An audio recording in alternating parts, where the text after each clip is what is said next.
Esiet sveicināti Mentālās veselības akadēmijā. Man sauc Augustāns un kopā ar mani ir neaizvietojams viesis, dalībnieks, psihiatrs Pēters Zālītis. Čau! Čau, man prieks te būt. Ko lūdzu? Man prieks te būt. Man arī. Man ļoti patīk.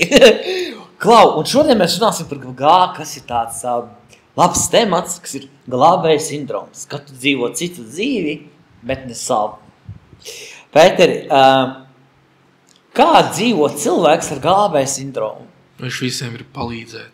Viņš visiem grib palīdzēt. Nesautīgi, it kā viņa izpratnē, bet viņš patiesībā grib, lai pret viņu izturās tieši tā, kā viņš ir izturējies pret tiem cilvēkiem, kurus ir glābis, vai kuri neprasot palīdzību, viņš ir palīdzējis.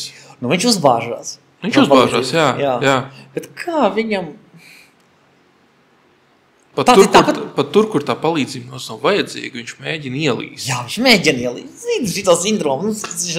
Bet, labi, viņš pat sevi definē caur citiem. Caur savu spēju palīdzēt, uzņemties glābt. No malas viņš šķiet svētais, bez nosodījuma, bez ego. Bet dziļumā viņš ir noguris, tukšs, aizvainots. Jo viņš ir iemācījies, ka viņa vērtība ir tikai tad, kad kādam citam ir sliktāk. Un ko tas atgādina no diagnozēm starp citu? Viņš ir pašnievājošs, principā. Pašnievājošs. Pašnievājoša rīcība ir raksturīga depresīvai pozīcijai. Respektīvi, viņš sevi uzskata par niecību, ja mēs tā izsakamies. Jā. Un tad, lai šo niecības sajūtu tā kā mazinātu, šis cilvēks mēģina palīdzēt citiem tādējādi, padarot sevi nozīmīgu un vajadzīgu. Tas būtībā ir tā kā narkotikas. Jā, viņš dabūna dopamīnu no tā, ka viņš... Dieva vietā nostājas. Bez mazai, viņš ir svētais. Jā, tad iedos viņam šito te medaļu, tad, kad viņš Zvaigznītis pieredz, viņš asetīsies tam zvaigznītēm, jo tā dzīves realitāte pieredīs kaut ko citu. Glābējs ir tas, kurš bēg no savas dzīves. Viņš ir viss otram, pat ja viņu noniecina, vai ne? Viņš darīs visu. Un vai tiešām būs tā, ka viņš nejutīs to, ka es neteikšu tā, vecīt, tev ir kļuki, tu savu dzīvi tā kā, Bet viņam ir misija. Viņam ir misija. Bet viņš atzīstās 34 gadus un saprot, what the fuck, viņš vienkārši dzīvojas kaut kādā. Bet ir vajadzīgi. Bet... Respektīvi, tad, kad alkoholis paliks vesels, viņš aizies. Kur es aiziešu? Pie mammas. Vai arī uz īrēt dzīvokli. Jā! Precīzi nodefinē man dzīvi. Beidz dzert, lai pārvāt uz dzīvokli, jā. Bet taisnība, jā. Jā, tad, kad... Bet alkoholiķis ir labs materiāls, kur izmantot. Viņš ir labs. Tur ir līdzatkarīgs upuris ar vēlmi glābt. Savu partneri un iedot viņam maksimums daudz. Jā. Jo gribās, lai tas cilvēks, kas slimojas ar alkoholu un slimos, vēl dot arī viņam. Ok. Vai, kad glābēja sindroms ir uzvedības modelis, ka cilvēks pastāvīgi cenšas risināt citu problēmas, pat ja viņam to neprasa. Uzņemas atbildību par citu jūtām, izvēlēm un neveiksmēm. Jūtas vainīgs, ja kādam nav labi. Pats reti izsaka savas vajadzības. Izjūt sevi kā vērtību tikai caur būšanu noderīgam. Bieži viņš saka, es tikai gribēju palīdzēt, bez manis viss sabruks. Viņam vajag tikai kādu, kas rūpējas, bet patiesībā viņam vajag, lai viņu vajag. Teiks tev, nepareiks. Un kur tas rodas? Glābējs sindroms bieži sakņojas bērnībā. Piekrīti? Jā. Ja bērns ir audzis emocionāli nestabilā vidē, ja bijis mazais pieaugušais uzņēmies esauku jūtas, ja mācījies, ka mīlestība jānopelna ar rūpēm vai klusēšanu. Piekritīs tam? Tas tā izdabāšana vecākiem. Jā. Pie tās atkal atgriežamies. Jā. Kā glābējas sindroms izpaužas attiecībās? Man tas ir piemēri. Ja te ir tā, ka glābējs piesaista cilvēkus ar problēmām, upurus, atkarīgos, nestabilos. Viņš nemāk atpūsties, vienmēr glābi. Viņš reti, kad saņem pretīm to pašu. Viņš kļūst pasīvi agresīvs, ja citi nepieņem palīdzību. Viņš jūt aizvainojumu, bet to neizsaka. Viņš atsakās no savām vajadzībām līdz sevi zaudē pilnībā. Tā ir atkarība, ko tu visu to mini.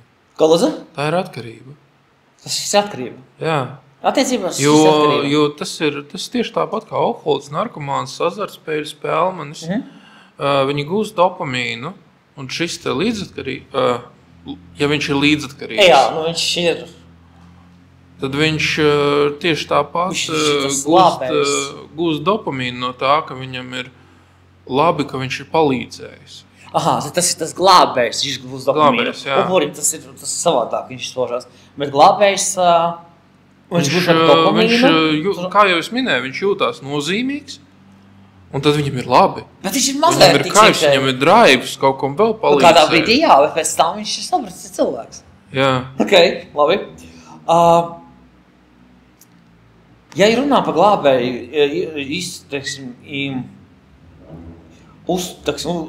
par glābēju, kā glābējs izskatās attiecībās, piemēram?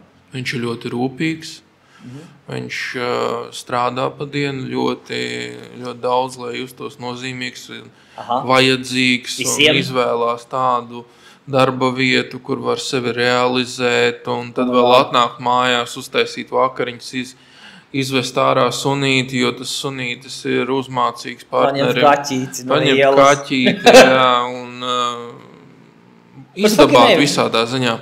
Bet, tas ir slimi, jo... Mēs jau te par veselām lietām jā, par ko mēs runājam, jā. Kas mums ir mentālās veselības akadēmija. Jā, par ko es jau aizbraucu kaut ko. Jā, ok. Kāpēc glābēji bieži piesaista toksiskus cilvēkus? Tāpēc, ka viņam jāpalīdz. Toksiskajiem? Nu jā. Bet kāpēc viņš piesaista toksiskos? Viņš viņus izvēlās. Bet viņš domā, ka viņš tā kā medī tos cilvēkus uz vājos. Viņi piesaista viņu. Tad vienkārši piesaista? Jā. Ok, labi.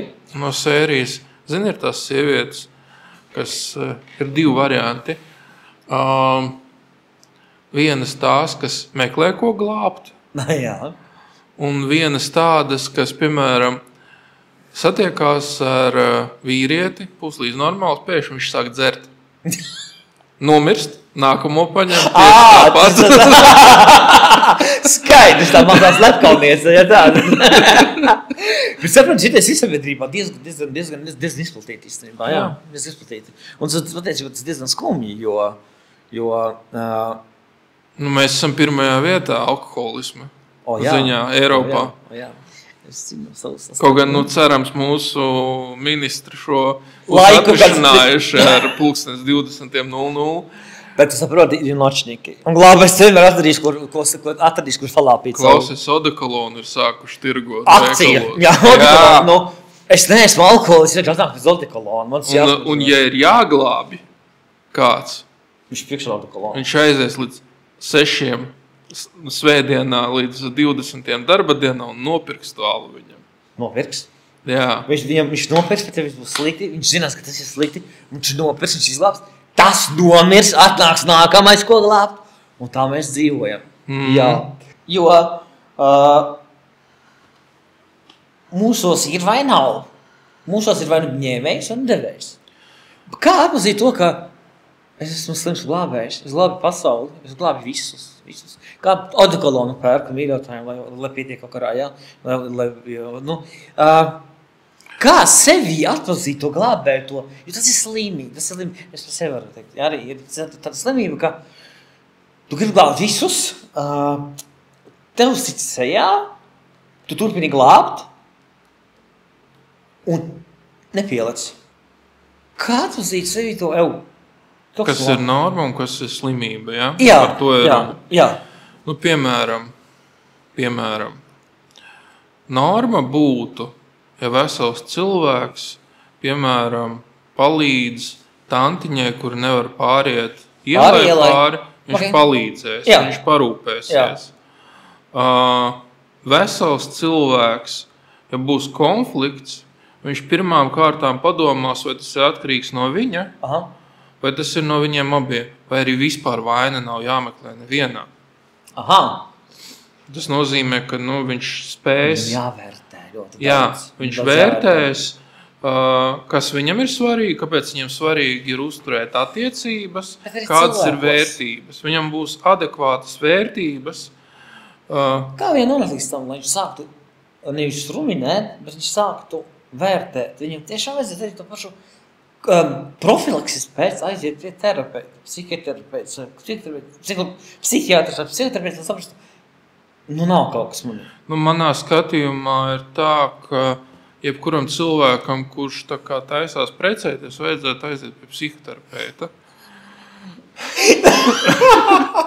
Tas ir sāparta doma, jo tas uzreiz samazina statistikas šķiršanos, vai ne? Jo ja neprecēsies no visi. Un pāri terapeiti sākt vienasdibināt ģimeni. Man kolēģi savulaik studiju gados teica, bez ģenētiskām analīzēm vispār nevajadzētu precēties. Bet tas kaut kur ir ierakstīts, starp citu, ka precoties partneriem ir jāzina viss vienam par otru. Jā, tas ir ļoti forši, jo, pieņemsim, Tinderī iepazīstoties, arī es jūs cenšos dažreiz iepazīties ar kādu džeku, Tinderī, es sāku ar to pašu, sākam ar sūdiem. Ielieku visu, viņš ir atklāts un tā tālāk, un aizbēg.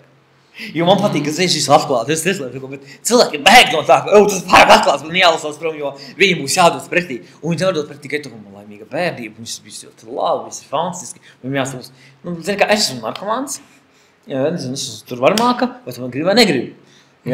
Vai tu gribēsi man glābt vai negribēsi? Gribēsi man glābt, negribēsi. Jā. Bet pagaidi, es padomu, ar man psihiatrijā pajautā, vai es drīkstu glābt vai nedrīkstu. Pēter, liels paldies un noslēguma vārdi. Tu vari būt labs cilvēks un tomēr nebūt glābējs. Tu drīksti neizglābt visus. Tu drīksti pirms glābt sevi. Jo kad tu vienreiz iemācīs dzīvot savu dzīvi, tu nevēlēsies atgriezties pie citu. Paldies, Pēteri, paldies. Mūsu aizkadra cilvēkam Rolandam Balodim. Un mēs tiksimies atkal pēc nedēļas ar jaunu tematiku. Mums ir sagatavots ļoti daudz. Un es ceru, ka šis noderēja. Un es ceru, ka mūsu jomas līderis Pēters Zalītis jums ir ieskaidrojis, kas ir kas. Es tikai asistēju. Un, viesi. Un būs arī viesi. Te mums tikai 2, būs 3. Iedomājieties, 2 psihiatri pret 1 pacientu. Cilvēks apstākļos es domātu, ka man ir lielākas problēmas, kā es domāju. Šeit es jūtos varens. Paldies! Paldies!